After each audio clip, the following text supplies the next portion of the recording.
राजू एक साहसी युवा था जो अपने गांव के पास एक प्राचीन और रहस्यमय भूल भुलैया के बारे में सुनता था।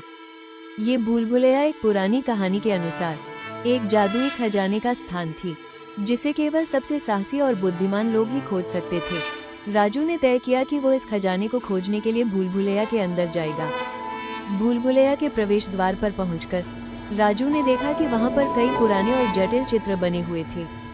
उसने एक चित्र को ध्यान से देखा जिसमें एक चूहा और एक बाघ था।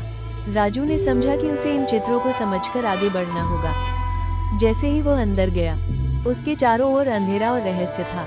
राजू ने पहले मोड़ पर एक चूहा देखा जो उसे रास्ता दिखाने के लिए इशारा कर रहा था। राजू उसके पीछे पीछे चल पड़ा।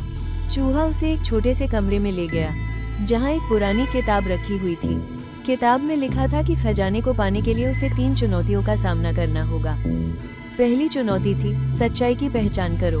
राजू ने एक दरवाजे के सामने खड़ा होकर अपनी सच्चाई को स्वीकार किया। दरवाजा खुल गया। दूसरी चुनौती थी साहस का परीक्षण करो। राजू को एक गहरे गड्ढे से कूदना था। उसने अपनी हिम्मत जुटाई और कूद गया। आखिरी चुनौती थी ज्ञान का उपयोग करो। राजू को एक पहेली का हल निकालना था। उसने अपने ज्ञान का उपयोग करते हुए पहेली को हल किया और एक सुनहरी कुंजी प्राप्त की। राजू ने कुंजी का उपयोग करते हुए खजाने के कमरे का दरवाजा खोला। वहां एक बड़ा सोने का बक्सा था जिसमें अनमोल रत्न और जादुई वस्तुएं थीं। राजू ने समझा कि असली खजाना उन अनुभवों में था जो उसने भूल भुलैया में सीखे थे।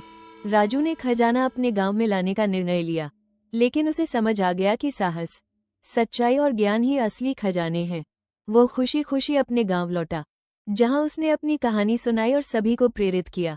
अब राजू केवल एक साहसी युवक नहीं था बल्कि एक सच्चे नायक बन गया था।